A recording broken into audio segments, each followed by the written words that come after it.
வணக்கம். சுப்ரீம் செய்திகளுக்காக இரா செல்வமணி. இன்றைய முதன்மை செய்திகள். புதுச்சேரி பாரதி பூங்கா எதிரே சுற்றுலா பயணிகளின் வசதிக்காக அமைக்கப்பட்டிருந்த சுத்திகரிக்கப்பட்ட குடிநீர் பகுதியில் நீர் வராததால் பொதுமக்கள் அவதி அடைந்துள்ளனர். புதுச்சேரியில் பேனர் கலாச்சாரம் மீண்டும் தலை தூக்குவதாக பொதுமக்களும் சமூக ஆர்வலர்களும் குற்றஞ்சாட்டி வருகின்றனர். புதுச்சேரியில் மீன்பிடி தடைக்காலம் அமலில் உள்ளதால் படகுகளை சீரமைக்கும் பணியில் மீனவர்கள் தீவிரம் காட்டி வருகின்றனர். இனி விரிவான செய்திகள். புதுச்சேரி பாரதி பூங்கா எதிரே சுற்றுலா பயணிகளின் வசதிக்காக அமைக்கப்பட்டிருந்த சுத்திகரிக்கப்பட்ட குடிநீர் பகுதியில் நீர் வராததால் பொதுமக்கள் அவதி அடைந்துள்ளனர். புதுச்சேரி கடற்கரை சாலையில் அருகே அமைந்துள்ள பாரதி பூங்கா ஸ்மார்ட் சிட்டி திட்டத்தின் கீழ் புதுப்பிக்கப்பட்டு நேரு சிலை அருகே சுத்திகரிக்கப்பட்ட குடிநீர் குழாய் அமைக்கப்பட்டது. இந்த குடிநீர் சுத்திகரிப்பு டேங்கில் நகராட்சி மூலம் நீர் ஏற்றப்பட்டு சுற்றுலா பயணிகளின் வசதிக்காக இயக்கப்பட்டு வந்தது. ஆனால் தற்போது சுத்திகரிக்கப்பட்ட குடிநீர் குழாயில் நீர் ஏற்றாமல் முறையான பராமரிப்பு இன்றியும் தூய்மை இன்றியும் காணப்படுகிறது. மேலும் தற்போது கோடைக்காலம் துவங்கிய நிலையில் விடுமுறை தினத்தை ஒட்டி பூங்காவிற்கு வந்த குழந்தைகளும் பொதுமக்களும் இந்த சுத்திகரிக்கப்பட்ட குடிநீர் குழாயில் நீர் வராததால் ஏமாற்றம் அடைந்தனர். எனவே இந்த குடிநீர் நிலையத்தை சீரமைத்து பொதுமக்களின் பயன்பாட்டிற்காக மீண்டும் இயக்க வேண்டும் என்றும், அதே நேரத்தில் பொதுமக்கள் கடற்கரையில் குளித்துவிட்டு சுத்திகரிக்கப்பட்ட குடிநீரை பயன்படுத்தி கை கால் முகம் கழுவுவது, குளிப்பது உள்ளிட்ட செயல்களில் ஈடுபடாதபடி சுத்திகரிக்கப்பட்ட குடிநீர் பகுதியில் நகராட்சி சார்பில் ஒரு நபரை நியமித்து இயக்க வேண்டும் என்று சுற்றுலா பயணிகளும் சமூக ஆர்வலர்களும் கோரிக்கை வைத்துள்ளனர்.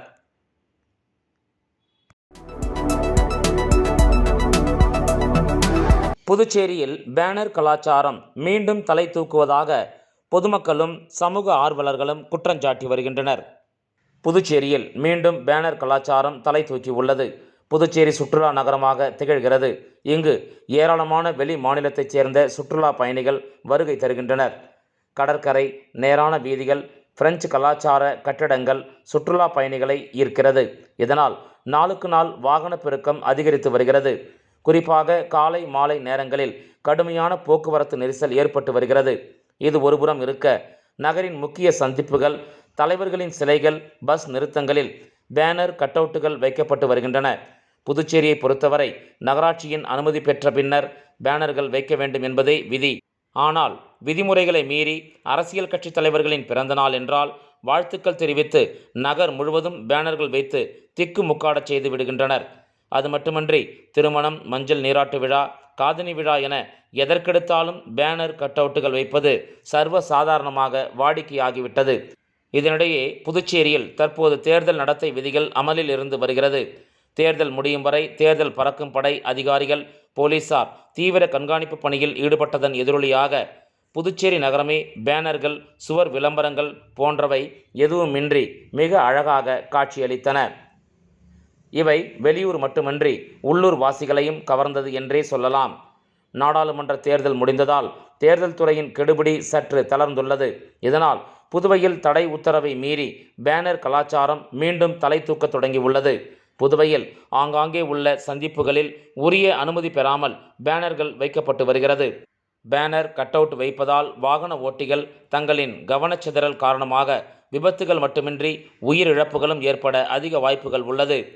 இந்த பேனர் கலாச்சாரத்தை ஆரம்ப கட்டத்திலேயே தடுக்க சம்பந்தப்பட்ட துறை அதிகாரிகள் கடும் நடவடிக்கை எடுக்க வேண்டுமென சமூக ஆர்வலர்கள் மற்றும் பொதுமக்கள் எதிர்பார்க்கின்றனர். புதுச்சேரியில் மீன்பிடி தடைக்காலம் அமலில் உள்ளதால் படகுகளை சீரமைக்கும் பணியில் மீனவர்கள் தீவிரம் காட்டி வருகின்றனர்.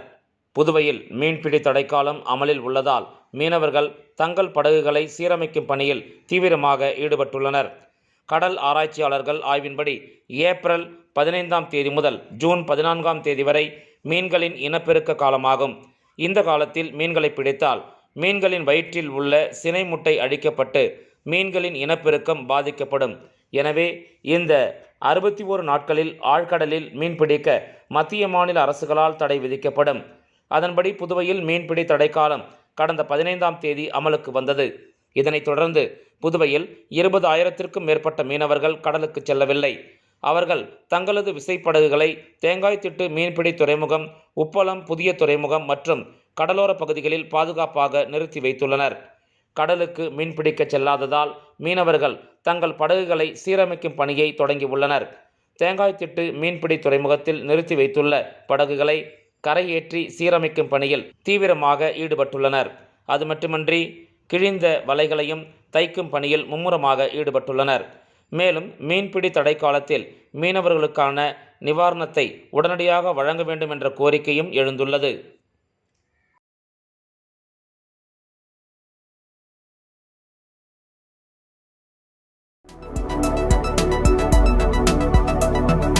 சென்னை முக்கூடல் தமிழ்ச்சங்க கிருஷ்ணகிரி நிகழ்வில் கவிஞர்களுக்கு கருமலை கவிக்குயில் விருது அளிக்கப்பட்டது. கிருஷ்ணகிரி அறிஞர் அண்ணா கலை மற்றும் அறிவியல் கல்லூரியில் சென்னை முக்கூடல் தமிழ்ச்சங்கத்தின் 4ஆம் ஆண்டு தொடக்க விழா பொதுச் செயலாளர் கவிஞர் சிற்றுளி அவர்கள் தலைமையில் கவியரங்க திருவிழாவாக நடைபெற்றது. சென்னை ஆர். முகேஷ் அறக்கட்டளை மற்றும் ஒலியோசை நல்லிணக்க மேம்பாட்டு மின் இதழ் ஆகியன இணைந்து நடத்திய இந்த முப்பெரும் விழாவில் கல்லூரியின் முதல்வர் முனைவர் தனபாலன் அவர்கள் அறிமுக உரை வழங்கினார். வணிகவியல் பேராசிரியர் ஜெகன் அவர்கள் முன்னிலை உரை வழங்கினார். வந்திருந்த அனைவரையும் தமிழ்துறை பேராசிரியர் காயத்ரி செல்வகுமார் தொடக்கத்தில் வரவேற்றார்.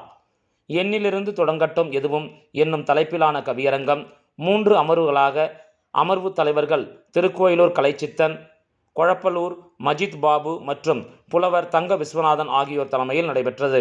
தமிழ்நாட்டில் அனைத்து மாவட்டங்களில் இருந்தும் 40க்கும் மேற்பட்ட கவிஞர்கள் இதில் பங்கேற்றனர்.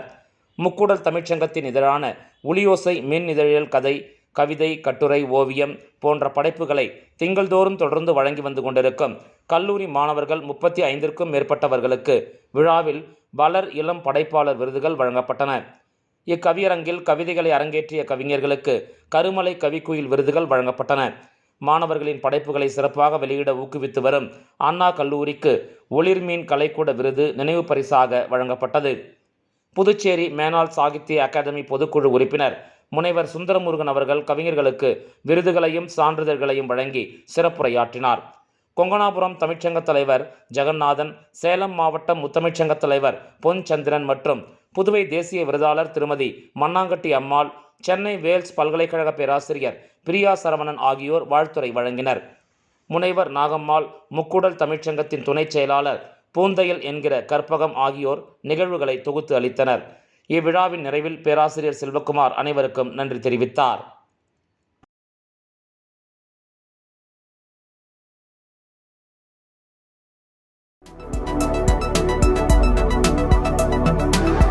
சேதராப்பட்டு பகுதியில் அமைந்துள்ள ஸ்ரீ கற்பக விநாயகர் கோயிலில் மகா கும்பாபிஷேகம் வெகு விமரிசையாக நடைபெற்றது.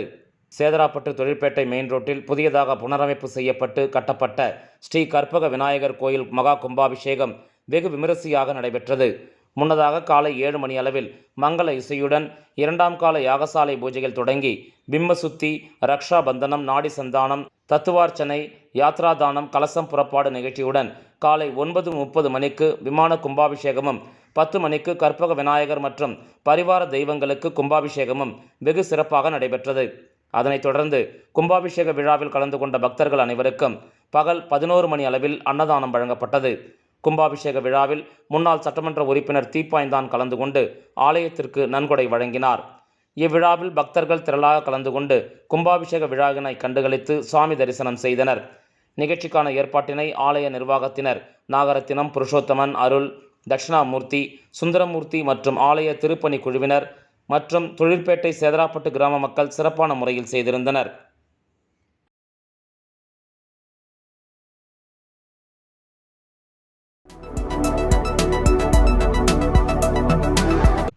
திரிவேணி நகர் அருள்மிகு ஸ்ரீ திரிபுர சுந்தரி உடனுரை ஸ்ரீ திருவேணீஸ்வரர் ஆலயத்தில் பிரதோஷ வழிபாடு வெகு சிறப்பாக நடைபெற்றது.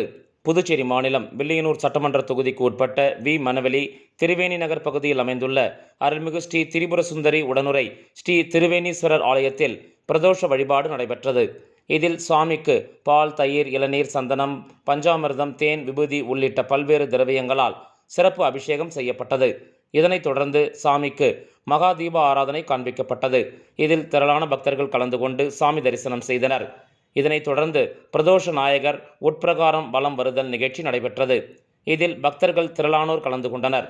இந்த நிகழ்ச்சிக்கான ஏற்பாட்டினை ஆலய அறங்காவலர் குழுவினர் மற்றும் திரிவேணி நகர் பக்த அன்பர்கள் சிறப்பான முறையில் செய்திருந்தனர். விளம்பர இடைவேளைக்கு பிறகு செய்திகள் தொடரும்.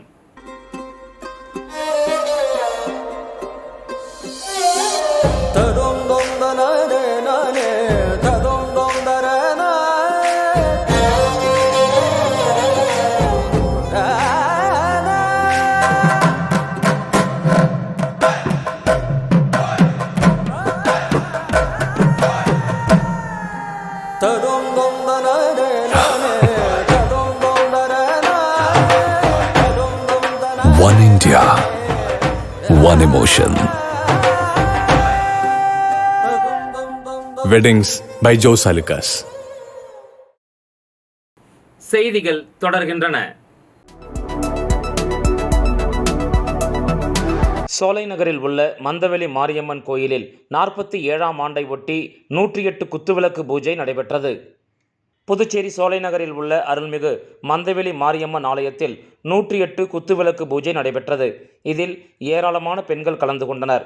முன்னதாக அம்மனுக்கு அலங்காரம், அபிஷேக அலங்காரம் ஆகியவை நடைபெற்று அதன் பின்னர் தீப ஆராதனை காண்பிக்கப்பட்டது.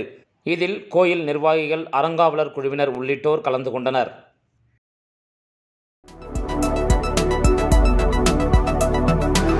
கூனிமுடக்கு பகுதியில் அமைந்துள்ள ஆதி கைலாசநாதர் தியான திருக்குடிலில் பிரதோஷ வழிபாடு நடைபெற்றது. புதுச்சேரி மாநிலம் கூனிமுடக்கு அருகே உள்ள தமிழக பகுதியான வழுதாவூர் சேரன் நகர் பகுதியில் எழுந்தருளி இருக்கும் ஆதி கைலாசநாதர் தியான திருக்குடலில் ஞாயிற்றுக்கிழமை மாலை பிரதோஷ வழிபாடு நடைபெற்றது. முன்னதாக சாமிக்கு பால், தயிர், இளநீர், சந்தனம், விபூதி, பஞ்சாமிர்தம், பன்னீர் உள்ளிட்ட பல்வேறு திரவியங்களால் அபிஷேகம் செய்யப்பட்டது. அதனைத் தொடர்ந்து உலக நன்மை வேண்டி நடைபெற்ற கூட்டு வழிபாட்டில் திரளான பக்தர்கள் கலந்து கொண்டனர். இதனைத் தொடர்ந்து சாமிக்கு பூஜைகள் செய்யப்பட்டு மகா தீப ஆராதனை காண்பிக்கப்பட்டது. இதில் பக்தர்கள் திரளானோர் கலந்து கொண்டு சாமி தரிசனம் செய்தனர்.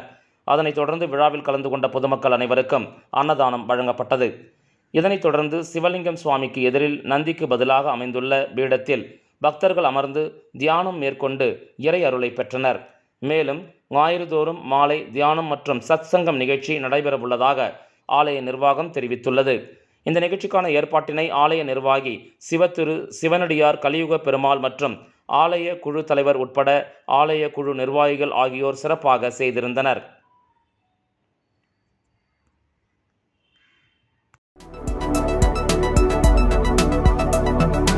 ஒதியம்பட்டு ஸ்ரீ சத்குரு மகான் வண்ணார பிரதேசி சுவாமிகள் ஆலயத்தில் பிரதோஷத்தை முன்னிட்டு சிறப்பு பூஜைகள் நடைபெற்றது. புதுச்சேரி மாநிலம் வில்லியனூரை அடுத்த ஒதியம்பட்டு கிராமத்தில் எழுந்தருளி உள்ள ஸ்ரீ சத்குரு மகான் வண்ணார பிரதேசி சுவாமிகள் சித்தர் ஆலயத்தில் பிரதோஷத்தை முன்னிட்டு மகானுக்கு பால், தயிர், இளநீர், சந்தனம், பஞ்சாமிர்தம், தேன், அபிஷேகத்தூள், பன்னீர் உள்ளிட்ட பல்வேறு திரவியங்களால் சிறப்பு அபிஷேகங்கள் மற்றும் சிறப்பு அலங்காரத்தில் தீப ஆராதனைகளும் நடைபெற்றது. இதில் சுற்றுவட்டார பகுதியைச் சேர்ந்த திரளான பக்தர்கள் கலந்து கொண்டு சுவாமி தரிசனம் செய்தனர். மேலும் பூஜையில் கலந்து கொண்ட பக்தர்கள் அனைவருக்கும் அன்னதானம் வழங்கப்பட்டது.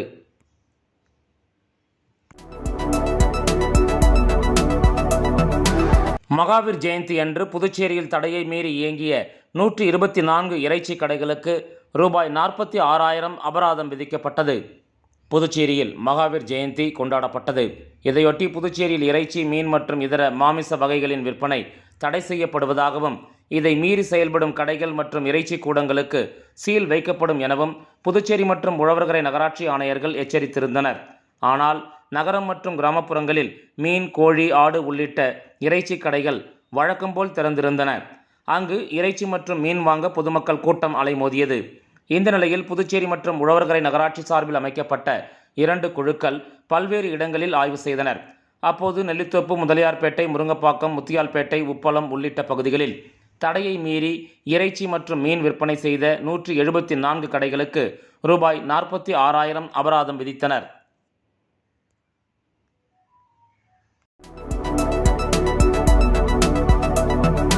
புதுச்சேரி வில்லியனூர் அகரம் அபிராமி உடனுறை அமிர்தலிங்கேஸ்வரர் ஆலயத்தில் பிரதோஷ வழிபாடு சிறப்பாக நடைபெற்றது. புதுச்சேரி வில்லியனூர் அகரம் அபிராமி உடனுறை அமிர்தலிங்கேஸ்வரர் ஆலயத்தில் ஞாயிற்றுக்கிழமை மாலை பிரதோஷ வழிபாடு சிறப்பாக நடைபெற்றது. இதில் புதுவை சகலமும் சிவமே அமைப்பாளர் ஆறுமுகசாமி, பவானி ஆறுமுகம் சாமி கலந்து கொண்டனர்.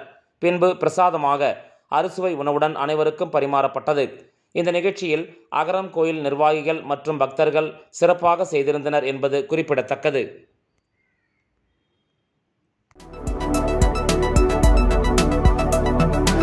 ஜேசிஆர் குரூப்ஸின் ஜேசிஆர் சிட்டியின் புதிய மனைப்பிரிவு விற்பனை கோலியனூர் கூற்றோடு பன்ருட்டி தேசிய நெடுஞ்சாலையில் துவங்கப்பட்டுள்ளது.